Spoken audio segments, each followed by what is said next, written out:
యెషయా గ్రంథం 12వ అధ్యాయము 6వ వచనాలు, మొదటి 6. ఆ దినమున మీరెలాగూ అందరు, యెహోవా నీవు నా మీద కోపపడితివి, నీ కోపము చల్లారెను, నిన్ను స్తుతించుచున్నాను, నీవు నన్ను ఆదరించి ఉన్నావు. ఇదిగో నా రక్షణకు కారణభూతుడు ఒక దేవుడు, నిన్ను భయపడక ఆయనను నమ్ముకొని ఉన్నాను. యెహోవాయే నాకు బలము, ఆయనే నా కీర్తనకు ఆస్పదము, ఆయన నాకు రక్షణాధారం అయ్యను. కావున మీరు ఆనందపడి రక్షణాధారములైన బావులలో నుండి నీళ్లు చేదుకుంది. ఆ దినమున మీరు ఇలాగందరూ, యెహోవాను స్తుతించుడి, ఆయన నామమును ప్రకటించుడి, జనములలో ఆయన క్రియలను ప్రచురం చేయుడి, ఆయన నామము ఘనమైనదాన్ని జ్ఞాపకం తెచ్చుకునుడి. యెహోవాను గూర్చి కీర్తన పాడుడి, ఆయన తన మహాత్మ్యమును వెల్లడిపరచను, భూమి అంతటా ఇది తెలియబడును. సియోను నివాసి, ఉత్సాహధ్వని బిగ్గరగా చేయము, నీ మధ్యనున్న ఇశ్రాయేలు యొక్క పరిశుద్ధ దేవుడు ఘనుడై ఉన్నాడు. ప్రియులారా, యెషయా గ్రంథము 12వ అధ్యాయము.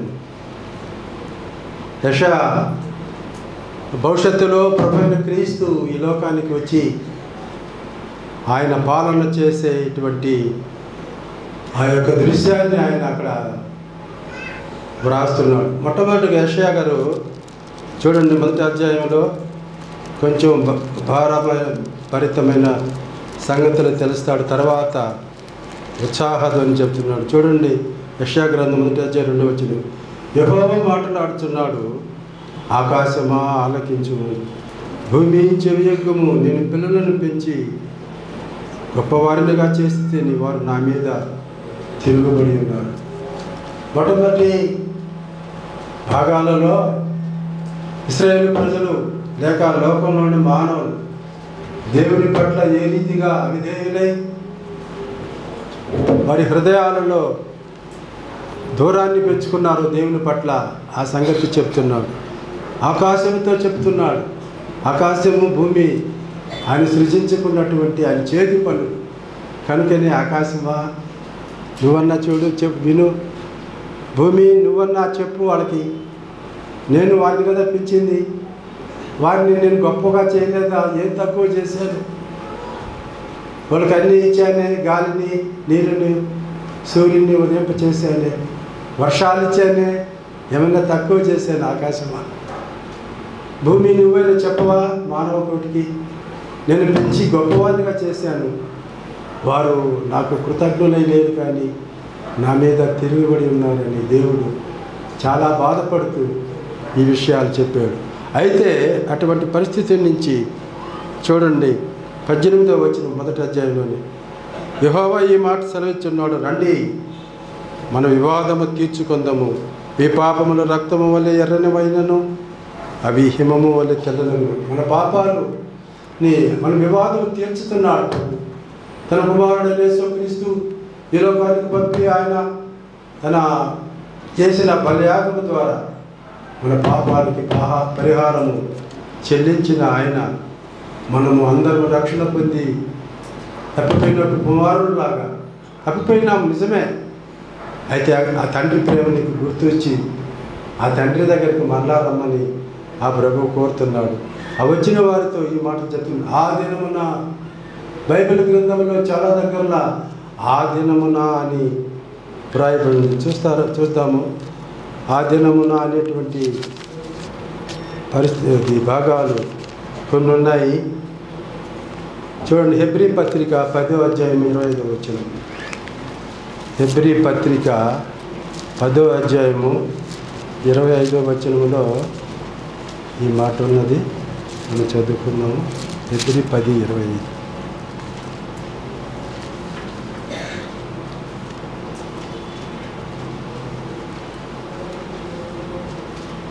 కొందరు మానుకొనుచున్నట్లుగా సమాజముగా కూడుట మానక ఒకడు హెచ్చరించచ్చు, ఆ దినము సమీపించుట మీరు చూచిన కొలది మరి ఎక్కువగా అలాగు చేయొచ్చు, ప్రేమ చూపుటకును సత్కార్యములు చేయుటకును ఒకరినొకడు పురికొల్పవలనని ఆలోచించము. ఆ దినము ఏ దినము? ప్రభువైన యేసుక్రీస్తు రాకడ దినము. అది సమీపిస్తూ ఉంది. కనుక సమీపించే దినము దగ్గరకు వచ్చే కొలిది మనం మరి ఎక్కువగా మనము ఒకరినొకరు పులుపులిపోవాలన్నమాట. ఈ వాక్య పరిచర్య ఎందుకు? పులుపులిపోదానికి కూడా దేవుని దాసులు దేవుడు వారిని ప్రేరేపించగా దేవుని వాక్యము చేత పులుపొలుపుతున్నారన్నమాట.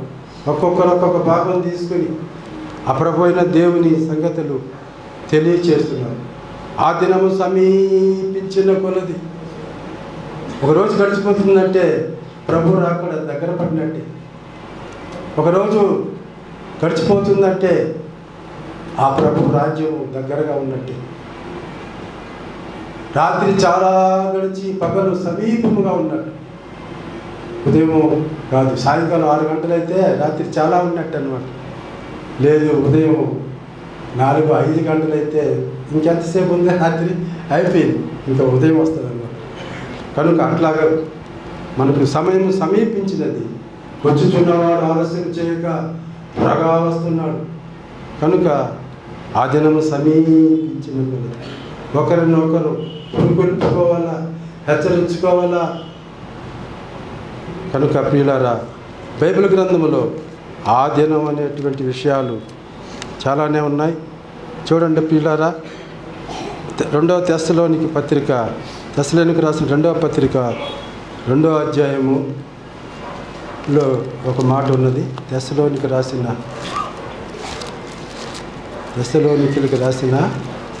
2వ పత్రిక 2వ అధ్యాయము 31వ వచనం కాబోలు, లేకపోతే 3వ వచనం ఉంటుంది.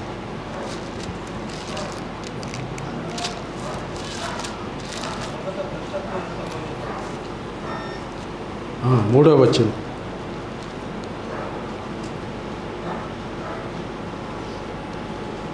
భ్రష్టత్వము సంభవించి నాశన పాత్రుడగు పాప పురుషుడు బయలుపెడితేనే కానీ ఆ దినము రాదు. ఇక్కడ పాప పురుషుడు ఉన్నాడు. ఆయన క్రీస్తు రాకడకు ముందు బయలుపడతాడన్నమాట. క్రీస్తు మన కొరకు వచ్చినప్పుడేమో ఆయన బయలుపడడు, మరుగుగానే ఉంటాడు. అయితే రెండవసారి భూమి మీదకి రాబోయే సమయం కాబట్టి ప్రియులారా, ఆ దినము సమీపించేది. యేసు ప్రభు ఈ దినమున అంతమంది పరమ దేవుడు తన కుమారుని ద్వారా మాట్లాడాడు. కనుక ఆ దినం అనేది బైబిల్ గ్రంథంలో చాలా ప్రాముఖ్యమైనటువంటి కాలం అన్నమాట. పౌలును శీలను చెప్పిన సంగతులు అలాగ ఉన్నవో లేవో అని ప్రతిదినము పరిశోధించారంట. బెరయా సంగతి ఇప్పుడు ఇక్కడ వాక్యం చెప్తే అది మనం నమ్మి కొంతమంది వెళ్తారు, అయితే కొంతమంది పరిశీలన చేస్తారు, అది కరెక్టా కాదా. ప్రతిదినము వాక్య పరిశోధన చేయాలి. బెరయా సంఘంలో ఉన్నటువంటి వారు పౌలు శీలలు చెప్పిన సంగతులు అలాగున్న ఉన్నవా లేవా, ఏమన్నా వేరుగా చెప్పారా అని వారు ప్రతిదినము లేఖనాలను పరిశోధించినవారు. కనుక ప్రియులారా, లోకము యొక్క కడపటి 7 సంవత్సరములు ఆచరణలోకి రాబోతూ ఉన్నాయి. 1000 కాలానికి ముందుగా ఈ లోకానికి వరకు 7 సంవత్సరాలు ఇవ్వబడ్డాయి అన్నమాట.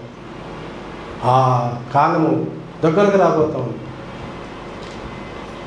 ప్రభు ఈ లోకంలో ప్రత్యక్షంగా లేని ఈ లోకంలో ఉన్న కాలాలలో చివరి 7 సంవత్సరాలు అది పిల్లల అంత్యక్రీస్తు, లేకపోతే క్రీస్తు విరోధి.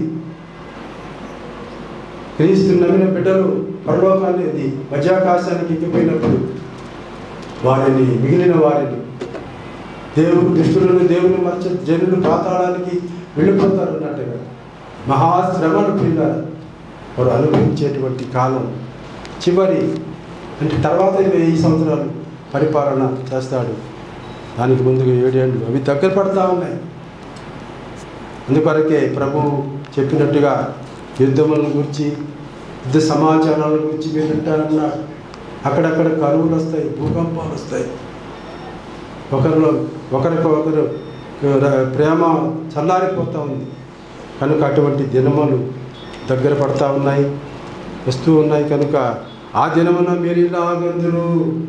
ఇది ఏ దినం అంటే ప్రభు అయిన క్రీస్తు తన రాజ్యము ఆయన ప్రారంభించినటువంటి కాలం. మనం క్రీస్తు యొక్క భవిష్యత్ రాజ్యముని గురించి ఇక్కడ యెషయా ఈ కీర్తన రాస్తున్నాడు.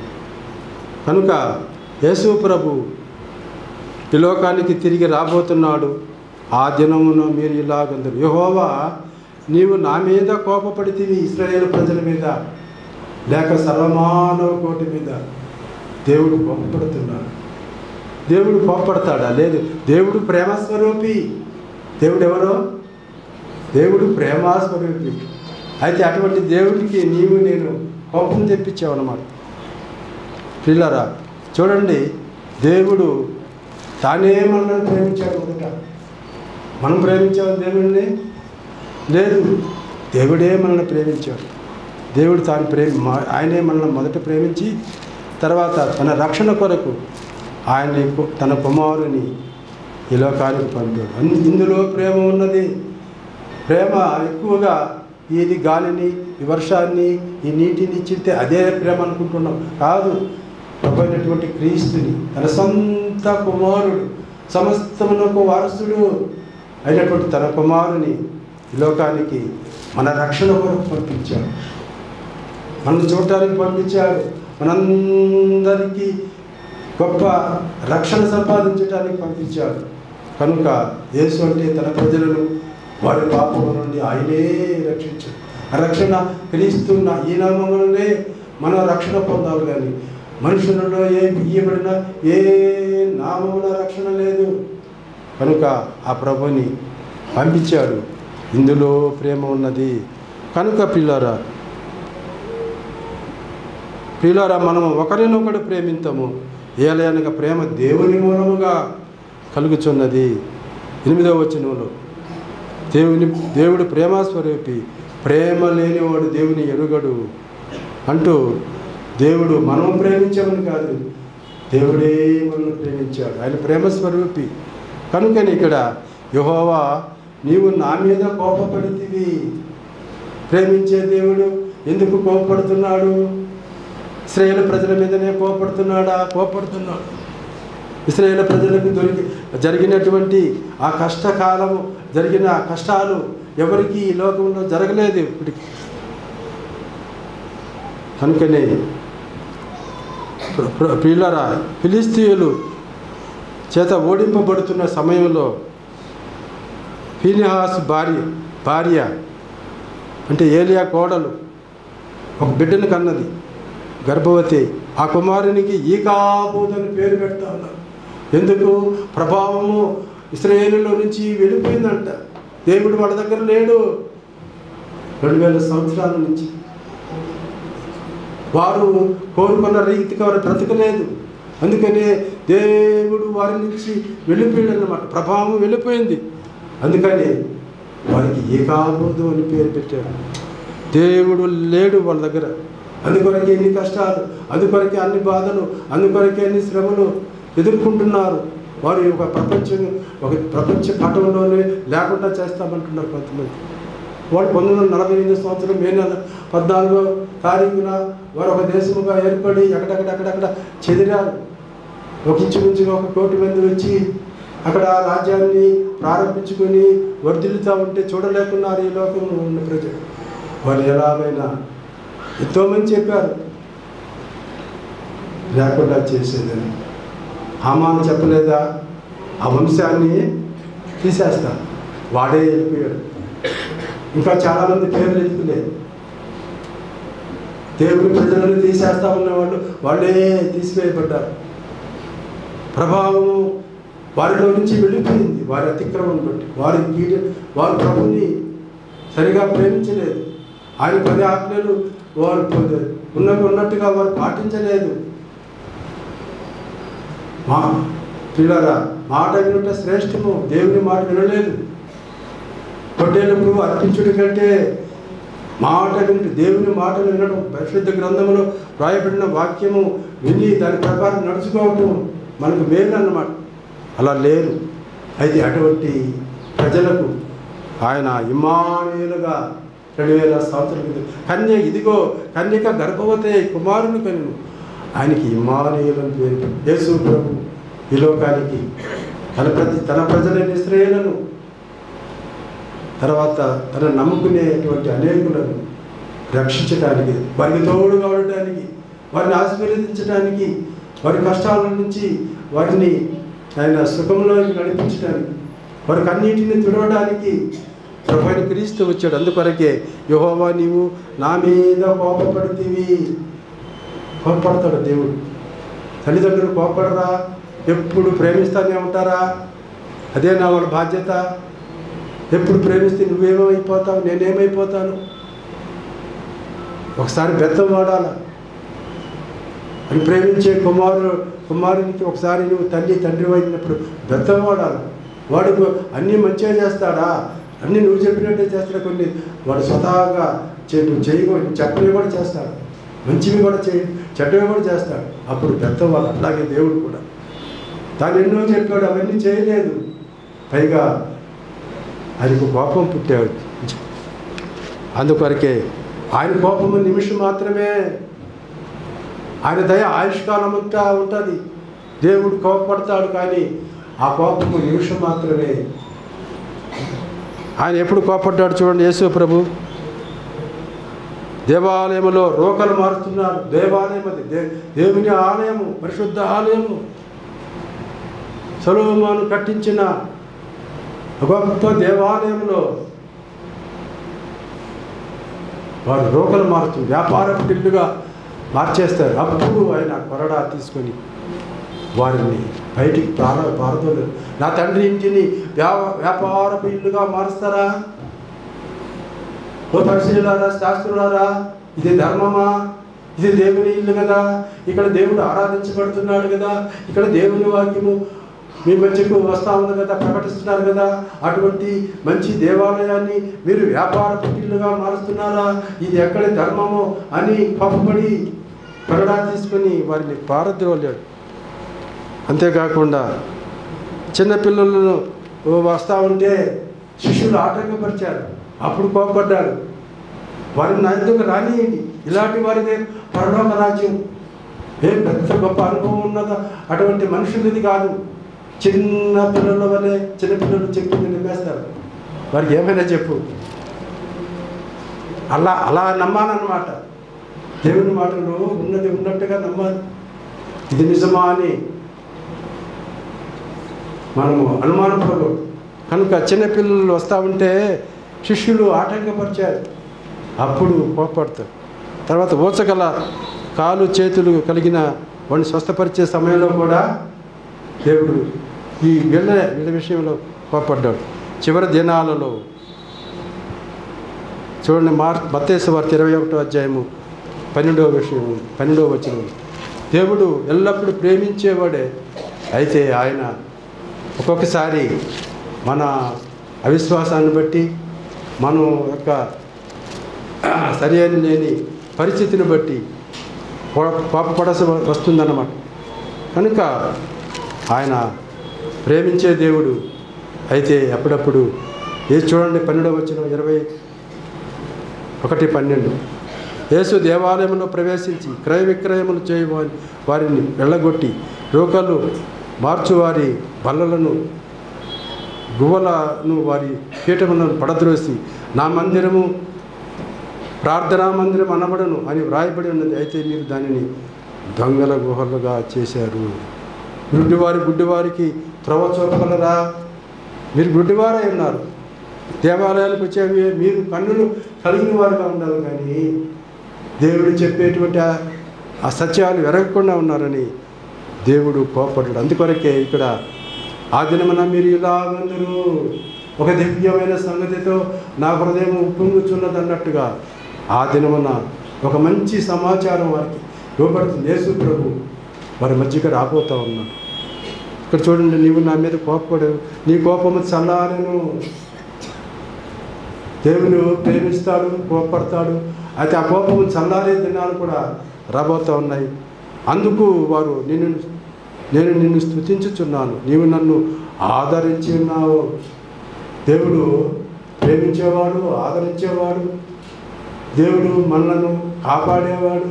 ఇమ్మానుయేలు దేవుడు, ఆయన నిత్యము తోడుగా ఉండేవాడు. ఆయన తోడు వలన ఎంతో భద్రత దొరుకుతుంది, ఎంతో సంతోషం దొరుకుతుంది, ఎంతో క్షేమము దొరుకుతుంది. కనుక పిల్లరా, యెహోవా నీవు నా మీద కోపపడితివి. మనం ఎప్పుడైనా ఆ యొక్క పరిస్థితి గమనించామా? దేవుడు కోపపడతాడు, దేవుడు ప్రేమిస్తాడు. ఆయన తండ్రి, ఆయన సృష్టికర్త. నేను పిల్లల్ని పెంచాను, ఈ సమస్త సృష్టి నాదే. కనుక మనం ఏదన్నా ఆయనకి విరోధంగా చేస్తే కోపడతాడు, ఆయన కోరినట్టుగా చేస్తే ప్రేమిస్తాడు, సంతోషపడతాడు. కనుక ఈ మొదటి వచనంలో ఆ మాటలు ఉన్నాయి. ఆ దినమున మీరు రాగందరూ యేసు ప్రభు వారికి మధ్య ఉన్నప్పుడు ఆ ప్రభుతో వారు, ఆ మెస్సియాతో వారు ఏమంటారంటే, అయ్యా ఆ దినమున మీరు ఇలాగుందరు, నువ్వు కోపడ్డావయ్యా మా మీద కొంతకాలము అని వారు అంటారన్నమాట. అప్పుడు మరలా నీ కోపము చల్లారేను, ఇప్పుడు చల్లారింది, నీవేమి వచ్చావు మధ్యకు, మేము మిమ్మల్ని స్తుతించుచున్నామని అన్నారు. తర్వాత ఇదిగో నా రక్షణకు ఆధారభూతుడకు దేవుడు, నేను భయపడక ఆయనను నమ్ముకుని ఉన్నాను. యెహోవా యెహోవాయే నాకు బలము. దేవుడు మనకు బలం ప్రియుల. అందుకొరకే దావీదు, యెహోవా నా బలమా, నేను నిన్ను ప్రేమించుచున్నానంట, నేను నిన్ను కీర్తించుచున్నాను. దేవుని బట్టి మనం ఆయనను కీర్తించాలి. ఆయన దేవుడు మనకిచ్చిన బలాన్ని బట్టి, పాపం వలన బలహీనత ఏర్పడింది, అయితే బలహీనత తీసివేసి, పాపములను తీసివేసి మనల్ని బలవంతులుగా చేశాడు, మనం బలశాలులుగా చేశాడు. నేను మిమ్మల్ని బలశాలులుగా చేశాడు అంటాడు. ఒక్కోసారి బలంగా ఉంటాం మనం. ఆ బలంగా ఉన్నప్పుడు ఆ బలం ఇచ్చినటువంటి దేవుని కొనియాడవద్దా? మనం మేలు పొందుతున్నప్పుడు ఆ మేలు చేసిన దేవునికి కృతజ్ఞత చెల్లించవద్దా? అలాగే ఇక్కడ ఇదిగో నా రక్షణకు కారణభూతుడు ఒక దేవుడు, నేను భయపడక ఆయనను నమ్ముకుని ఉన్నాను. నా కీర్తనకు ఆస్పదం ఇప్పుడు మనం ఆయన కీర్తించాము, ఆరాధనలో కీర్తించాము, తర్వాత వాక్య పరిచర్యకు ముందు కీర్తించాము. మన కీర్తనకు ఆస్పదం ఆయనే, కారణం ఆయనే, నా స్తుతికి కారణభూతుడు, నా పాటలు పాడడానికి కారణం ఆయనే. కావున మీరు ఆనందపడి రక్షణార్థములైన బావులలో నుండి నీళ్లు చేదుకుందురు. ఈ బావులు మనకు రక్షణార్థమైనవి. ఒక నీటి విలువ తెలియాలంటే మనం దప్పికొనాలన్నమాట. ఇక్కడ కూడా బైబిల్లో కొన్ని బావులు మనము చూస్తున్నాం. చూడండి, ఆదికాండము 24వ అధ్యాయంలో 45వ వచనంలో అక్కడ ఒక బావి, 24:45 రెబ్కా ఆ బావి దగ్గరికి వచ్చింది అనమాట. ఆ నీళ్లు లోతుగా ఉంటే ఆమె మెట్ల మీద నుంచి దిగి వెళ్ళి వాటిని పైకి తీసుకుని వస్తుంది అనమాట. ఆమె యవనురాలు, ఆమె కన్యక. చూడండి, మొదటి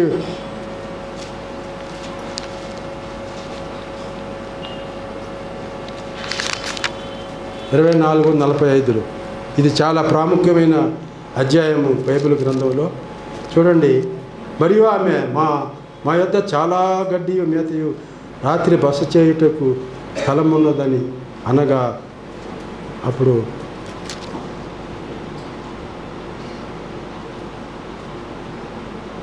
ఆమె కడవ తీసుకొని అక్కడికి వస్తుంది. ఆ కడవతో నీరు పైకి తీసుకుని వచ్చి అక్కడ ఇది అబ్రహాము దాసునికి, తర్వాత ఒంటెలకు నీళ్లు ఇచ్చినటువంటి ఒక యవ్వనరాలు ఈమె. కనుక పిల్లరా, రక్షణార్థమైన బావులు 24:45 ఈ మాటలు ఉన్నాయి. చూడండి, 24:45 వచనంలో, నేను నా హృదయములో అట్లు అనుకున్నట్టు చాలించక ముందే రెబ్కా భుజము మీద తన కడవను పెట్టుకుని వచ్చి ఆ బావిలోనికి దిగిపోయి నీళ్లు చేదుకొని వచ్చాను. అక్కడ ఒక యవ్వనురాలు, ఇంకా వివాహం కాలేదు, తన కొరకు దేవుడు ఒక యవ్వనస్తుని సిద్ధపరుస్తున్నాడు. ఆయన ఎక్కడున్నాడు? ఇస్సాకు పొలంలో ఉన్నాడు. ఆయన ధ్యానిస్తున్నాడు వాక్యాన్ని.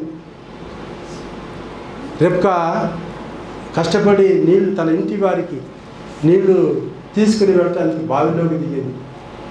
కాబట్టి ప్రియులారా, మనము పని చేసుకుంటుండగా దేవుడు మన యొక్క కార్యాలు జరిగించేవాడు. ఈ యవనురాలికి ఒక మంచి యవనుని భర్తగా ఇచ్చాడు. ఎప్పుడు ఆమె కష్టపడతా ఉందన్నమాట. ఆమె బావి దగ్గరికి వెళ్ళింది. ఎట్లా వెళ్ళింది? ఒక కడవ తీసుకుని దిగి వెళ్ళి అక్కడి నుంచి ఒక నీరు తీసుకొని వస్తుంది. కనుక రక్షణార్థమైన బావి, ఆ బావి నీటి వలన ఆ వండెలు అబ్రహాము దాసుడు వారు త్రాగి తృప్తి పడ్డారు. కనుక రక్షణార్థమైన బావులు వారు ఆనందపడి రక్షణార్థమైన బావుల్లో నుండి నీళ్లు చేదుకుందురు. యోహాను సువార్త 4వ అధ్యాయము 7వ వచనం కూడా అక్కడ కూడా యేసు ప్రభు ఆ సమరయ స్త్రీని రక్షించాలని అక్కడికి వెళ్ళాడు. మంచి ఎండవేళ శిష్యులు వేరే దగ్గరికి వెళ్ళారు ఆహారం తీసుకురావటానికి కాబోలు. అప్పుడు ఆకలి అవుతున్నది. అయినప్పటికీ ఆ ప్రభు ఏం చేశాడంటే 4వ అధ్యాయము 7వ వచనములు సమరయ స్త్రీ ఒకతే నీళ్లు చేదుకున్నటకు అక్కడికి రాగా యేసు నాకు దాహమునకిమ్మని అడిగాను. నీళ్లు మన దప్పికి తీర్చేవన్నమాట. యేసు ప్రభు దప్పికి కొన్నాడు. ఆయన దప్పికి వేరు, ఆయన ఆకలి వేరు. ఒక పాపి మారు మనసు పొందితే అదే ఆయన సంతోషం, అదే ఆయనకి ఆనందం, అదే ఆయన నీళ్లు తాగినంత పని, ఆహారం తిన్నంత పని. ఇక్కడ ఈ సమరయ స్త్రీ ఆమె రక్షణ కొరకు ఆ ప్రభువు వచ్చి, అమ్మా నేను తప్పికొంటున్నాను, నాకు నీళ్ళు ఇవ్వమంటే అప్పుడు ఆమె అంటది, సమరయ స్త్రీ ఏమంటదంటే, యూదుడమైన నీవు సమరయ స్త్రీవైన నన్ను దాహం ఇమ్మని అడుగుతున్నావే, ఇది ఎక్కడ న్యాయము? నువ్వు యూదుడివి, మంచి జాతికి సంబంధించిన వాడు, నేను అన్యురాలను, నేను సమరయ స్త్రీని, నువ్వు నన్ను నీళ్ళు అడుగుతున్నావు ఏందయ్యా అంటే అప్పుడు చొరవ చేసుకొని అమ్మా అని చెప్తాడు. చూడండి, సరే నువ్వు ఇక్కడ ఆయన అంటాడు, అందుకు యేసు, నీవు దేవుని వరమును నాకు దాహమిమ్మని నిన్ను అడుగుతున్నవాడు ఎవడో. ఆమె ఎరగల యేసు ప్రభు ఆయనను ఎరగాలని ఆ స్త్రీ ఆ పని చేస్తున్నాడు. నేను ఇస్తానులే పోనీ నీకు నీళ్ళు, నువ్వు అడిగేవాడు ఎవరో ఎరుగుదువా అని అంటున్నాడు. నీవు ఆయనను అడుగుదువు, నువ్వు అడుగుతావు, నేను నీకు నీళ్ళు ఇస్తాను, నేను నిన్ను అడుగుతున్నానని కాదు, నీవే నన్ను అడుగుతావు. అయ్యా నీ దగ్గర ఏమీ లేదు, ఈ నీళ్లు చాలా లోతుగా ఉన్నాయి, నీకు నీళ్ళు ఎట్లా వస్తాయి అని అడుగుతుంది ఆమె. అప్పుడు చెప్తున్నాడు యేసు 10వ వచనం, అందుకు యేసు, నీవు దేవుని వరమని అడుగుతున్నావని చెప్తున్నాడు. తర్వాత నువ్వు యాకోబు కంటే గొప్పవాడువా? ఈ బావి యాకోబు తవ్వించాడు, ఇస్సాకు తవ్వించాడు.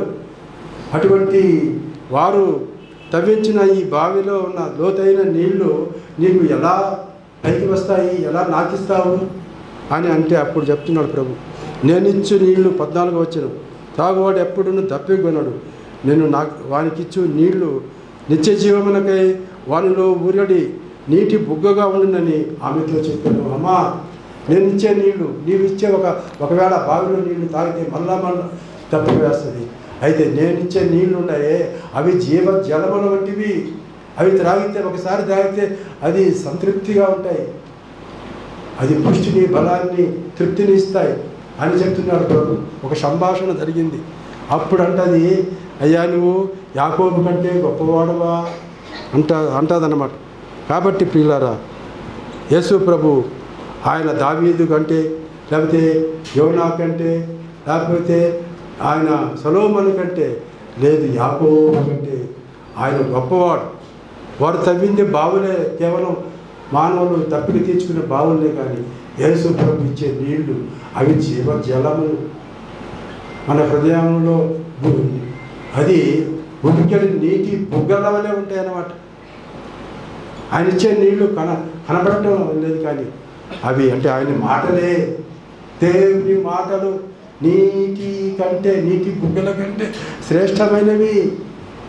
ఆ యొక్క మాటలను మనం తీసుకుంటే, ఆ మాటల యందు మనం విశ్వాసం ఇస్తే మనకు ఈ లోకము తీరిపోతుంది అన్నమాట. మన పాపాలకు పరిహారం దొరుకుతుంది, మన రక్షణ పొందుతాము. కాబట్టి పిల్లరా, ఈ యొక్క స్త్రీ ఆరాధించేది ఈ కొండ మీద కాదు. దేవుడు ఆత్మ కనుక ఆయన ఆరాధించేవారు ఆత్మతో సత్యంతో ఆరాధిస్తాడని ఆరాధన మర్మాన్ని ఇక్కడ ఆ స్త్రీతో ఆయన పంచుకుంటున్నారు. కనుక పిల్లరా, యేసు ప్రభు ఆ నీటి జలాన్ని, జీవ జలాన్ని, ఆ లోతైన బావిలో ఉన్న నీటిని ఆమెకు అందించి ఆమెకు రక్షణ కలిగించిన వాడు. ఆమె నమ్ముకున్నది ఆ యేసు ప్రభు మాటల్లోనే. యేసు ప్రభు నిజంగా దేవుని కుమారుడని, మెస్సీయా అని, ఈ లోకానికి రాబోతున్న లోక రక్షకుడని ఆమె ఎరిగి ఆమె నమ్ముకొని అనేకులను పిలిచింది. ఇదిగో నేను చేసే పనులన్నీ నాతో చెప్పినటువంటి మనుషులు ఈయన అని చెప్పి వారు ఊరి వారిని అందరినీ పిలుచుకుని రాగా ఆ యేసు ప్రభు వారికి తన వాక్యాన్ని చెప్పి వారిని రక్షిస్తాడు. కాబట్టి సమర స్త్రీతో ఆ ప్రభు పిల్లల నీటిని ఆయన ఇచ్చాడు, ఆమెకు నీళ్ళు ఇచ్చాడు. ఆమె ఇవ్వకముందే ఆమెకి నీటిని అందించినప్పుడు అందుకొరకే మీరు రక్షణాధారమైనటువంటి బావులలో నుంచి బావులలో నుండి నీళ్లు చేదుకుందురు. రక్షణార్థమైన బావులు ఏవి? ఆ బావులు అంటే దేవుని వాక్యములో ఉన్న ఆయా భాగాలన్నమాట. 66 పుస్తకాలు, అవన్నీ రక్షణార్థమైనటువంటి దేవుడు మనకిచ్చిన బావులు వంటివి అన్నమాట. వాటిని ఒక్కొక్కరు దేవుని ప్రజలు, దేవుని దాసులు చేది వారి పోస్తూ ఉంటుండగా వాటిని త్రాగి సేద తీర్చుకోవాలని దేవుడు చెప్తున్నాడు. అంతేకాకుండా చూడండి, ఆయన నామము ఘనమైనదని జ్ఞాపకం తెచ్చుకోవాలి. దేవుడు ఘనమైన వాడు, మనం అనుకున్నంత చిన్నవాడు కాదు దేవుడు. నీకు తెలియదు చిన్నవాడని, ఆయన నమ్ముకోలేక ఆయన దగ్గర రాలేక నష్టపోతున్నావు. కానీ ఓ సోదరుడు, ఓ సోదరి, ఈ లోకంలోని ప్రజలారా, దేవుడు ఎంతో గొప్పవాడు. ఆయన గొప్పతనం చెప్పాలంటే ఈ కనబడేటువంటి సువిశాలమైన ఈ భూమి ఉన్నదే 6 ఖండాలు, ఈ 800 కోట్ల మంది నివసించి, తర్వాత అది సముద్రాలు ఎన్నో ఉన్నాయి, తర్వాత అరణ్యాలు ఉన్నాయి, భీకరమైనటువంటి అరణ్యాలు, అవన్నీ సృష్టించింది దేవుడు అన్నమాట. కనుక ఆయనను మీరు ఎరగాలన్నమాట. ఇక్కడ ఆ సమరయ స్త్రీ ప్రభువుని ముందుగా చాలా చిన్నవాడిగా అనుకున్నది. తర్వాత ఆమె చేసినవన్నీ చెప్పిన తర్వాత ఈయనే మెస్సే అని, అప్పుడు అయ్యా నువ్వు అబ్రహాము కంటే గొప్పవాడివి, నువ్వు దేవుని పరిశుద్ధుడివి, నువ్వు దేవుని కుమారుడు మెస్సియావు అని ఆయనను గొప్పగా చెప్పింది. కనుకనే పిల్లరా, మనము దేవుని ఎరగాలి. ఆయన ఘనమైన, ఆయన నామము ఘనమైనదని, ఎంతో ఘనుడు, ఘనమైన వాడు, ఈ సృష్టిని నిర్మించిన నిర్మాణకుడు. ఆయన లేకుండా ఏమీ కలగలేదు. యేసు ప్రభువుని గురించి చెప్తూ ఉంటే ఆయన ఏదో ఈ లోకానికి వచ్చిన ఒక మధ్యవర్తి, దేవుని కుమారుడని ఏదో ఆయన లేకుండా ఏమీ కలగలేదు. నువ్వు చూసే అవన్నీ కూడా ఆయన లేకుండా కలగలేదు. ఆయన ద్వారానే, ఆయన మాటతోను, తన మహత్తు గల మాటతో ఆయన వీటిని నిర్వహిస్తున్నాడు. కనుక దేవుడు ఆయన నామం ఘనమైనదని జ్ఞాపమునకు తెచ్చుకుని మనం ఆరాధనను ఆయన నామాన్ని గుర్తు చేసుకున్నాం, జ్ఞాపకం చేసుకున్నాం. ఇది నా శరీరము, ఇది నా రక్తం అని ఆయన ఇక్కడ మనకి ఇచ్చినటువంటి రొట్టెను, ద్రాక్షారసాన్ని గుర్తులుగా ఇచ్చినాడు. అవి ప్రతి ఆదివారము ఆయన నామాన్ని మనం జ్ఞాపకం చేసుకుంటున్నాం. ఆయన నామము ఘనమైనదని. నీ దేవుడు నిన్ను సృష్టించిన వాడు, నిన్ను రక్షించిన వాడు, ఆయన గొప్పవాడు, అందరిలో అతి శ్రేష్ఠుడు, అన్నీ ఎరిగినవాడు. కనుకనే ఈ లోకానికి నిన్ను రక్షించడానికి కాలం సంపూర్ణమైనప్పుడు ఈ దినమున అంతమందు ఆయన వచ్చాడన్నమాట. 2000 సంవత్సరాల కిందట ఆయన మధ్య కాలం సంపూర్ణమైనప్పుడు ఆయన వచ్చాడు. ఆయన మనందరి రక్షణ కొరకు తన ప్రాణం పెట్టినవాడు. అంతేకాకుండా చూడండి పిల్లరా 5వ వచనంలో కూడా యెహోవాను గురించి కీర్తన పాడుడు అంటాడు. 2వ వచనంలో అంటాడు. ఇంకా అనేక దగ్గరలో ఆయనను గురించి కీర్తనలు పాడండి, ఆయన గొప్పవాడని ఆయన కీర్తించండి, ఆయన నామాన్ని స్మరణ చేసుకోండి అని దేవుడు చెప్తున్నాడు. కనుక ప్రియులారా, అంతేకాకుండా ఆయన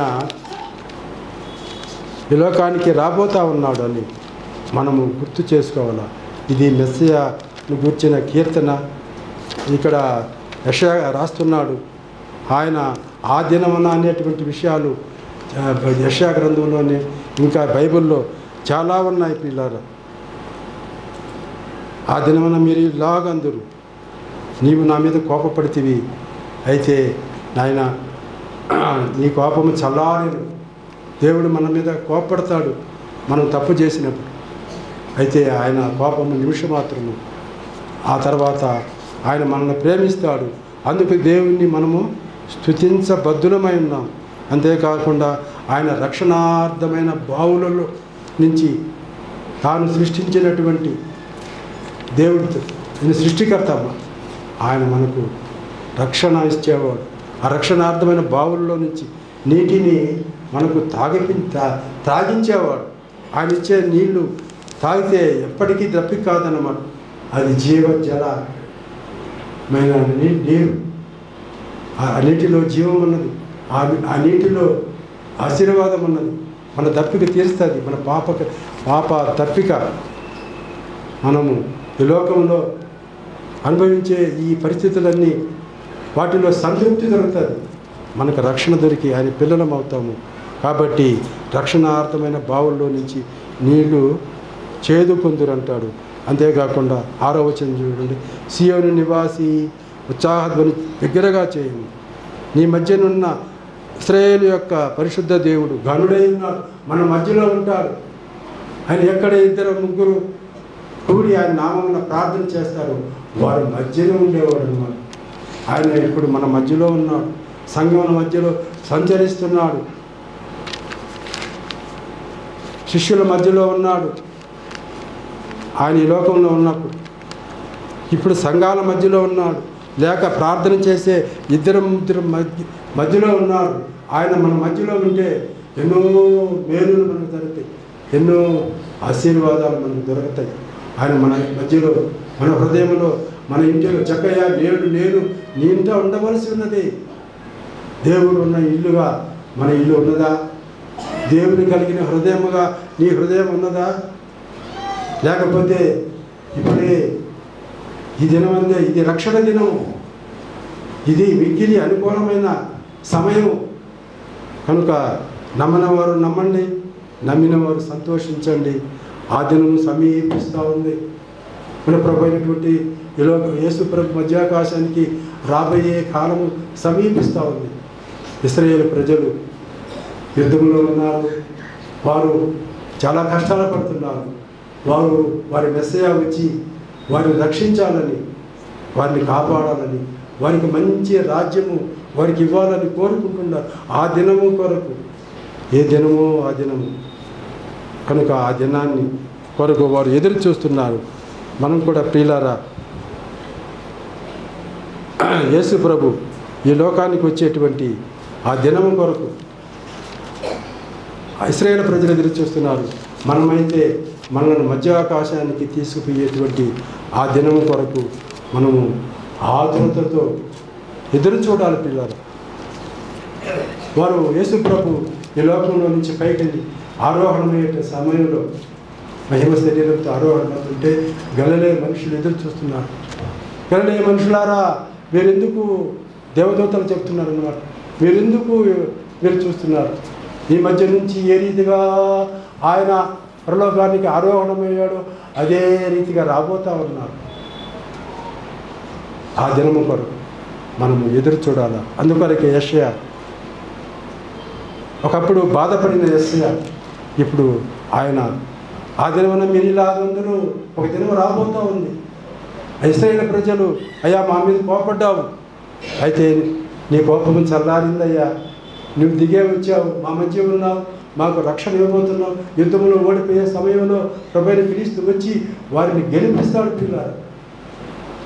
తన నోటి ఊపిరి చేత ఈ ఇశ్రాయేలు ప్రజల మీద విరోధంగా యుద్ధం చేసే వారిని నుంచి ఆయన యుద్ధం చేస్తాడు. యుద్ధం యెహోవాదే. మనం చేసే ఈ భారమైనటువంటి పనుల్లో మనకు విజయం ఇచ్చేవాడు, మనకు క్షేమం ఇచ్చేవాడు, మనల్ని కాపాడేవాడు ఆ ప్రభువే. కనుక అయ్యా నీ ప్రేమ, నీ కోపడ్డావు, కోపడినప్పుడు ఎన్నో పరిస్థితులు ఎదురవుతాయన్నమాట. దేవుడు కోపడితే మానవునికి చాలా కష్టం వస్తుంది. భూకంపాలు వస్తాయి, కరువులు వస్తాయి, కాటకాలు వస్తాయి. కనుక ఆయన కోపం చల్లారితే అది పరలోకం లాగా ఉంటుంది అన్నమాట. కనుక నేను నిన్ను స్తుతిస్తున్నాను. ఆనాడు ఇశ్రాయేలు ప్రజల సంతోషం ఇంత అంత కాదు. వారు ఇప్పుడే వారు ఏకాబోధులా ఉన్నారు. ప్రభావము వారి నుంచి వెళ్ళిపోయింది. ఇప్పుడు వారి మధ్య అప్పుడు దేవుడు లేడు. అయితే వారి మధ్యకి రాబోతున్నాడు. మనకైతే నమ్మిన వారి మధ్య ఆయన ఇద్దరు ముగ్గురు కూడి ఉంటే వారి మధ్య నేను ఉంటానన్నాడు. ఇప్పుడు సంఘం మధ్య ఉన్నాడు దేవుడు. సంఘంలో సంచరిస్తున్నాడు. సంఘం అంటే ఎవరు? నమ్మిన ఇశ్రాయేలు ప్రజలు, నమ్మిన అన్నజనులు. మనకెంత భాగ్యం దొరికింది. కేవలం చిన్న విశ్వాసము ప్రభువైన క్రీస్తు మీద, ఆయన చేసిన రక్షణ కార్యం మీద, ఆయన చేసిన బలియాగం మీద విశ్వాసం ఇస్తే మన కోటి పాపాలు తొలగి మనం ఆయన పిల్లల వాళ్ళు తన్ను ఎందరూ అంగీకరించడం, వారందరికీ దేవుని పిల్లల అధికారం ఇచ్చాడు. మనం రక్షణ పొందడానికి ఒక చిన్న సూక్ష్మంలో మోక్షం పిల్లారు. యేసు ప్రభువుని అంగీకరిస్తే సార్, రక్షకుడుగా ప్రభువుగా అంగీకరిస్తే మనకు గొప్ప రక్షణ దొరుకుతుంది. కనుక నీవు నా మీద కోపపడుతుంది, నీ కోపం చల్లారేను. మన మీద, ఈ లోక ప్రజల మీద లేక ఇశ్రాయేలు ప్రజల మీద దేవుడు కోపించినాడు. అందుకే ఎన్నో పరిస్థితులు ఎదుర్కొంటున్నారు. ఇరుకులు, ఇబ్బందులు, కరువులు, కాటకాలు, యుద్ధాలు, ఆపదలు వారికి వచ్చాయి. అదంతా దేవుని కోపము వలన వచ్చినదే. అయితే నీ కోపము ఆయన కోపము చల్లారుతుంది. ఆయన ఈ లోకానికి వారి మధ్యకి వస్తాడు, మనతో వస్తాడు. 1000 ఏళ్ళ పాలన వారికి, ఆ పాలనలో వారు సంతోషాన్ని అనుభవిస్తారు. ఆ సందర్భాన్ని వ్రాస్తున్నాడు ఈ యొక్క యెషయా ప్రవక్త. ఆయన ప్రవచిస్తున్నాడు. ఇశ్రాయేలు ప్రజలకి గొప్ప పాలన రాబోతుంది.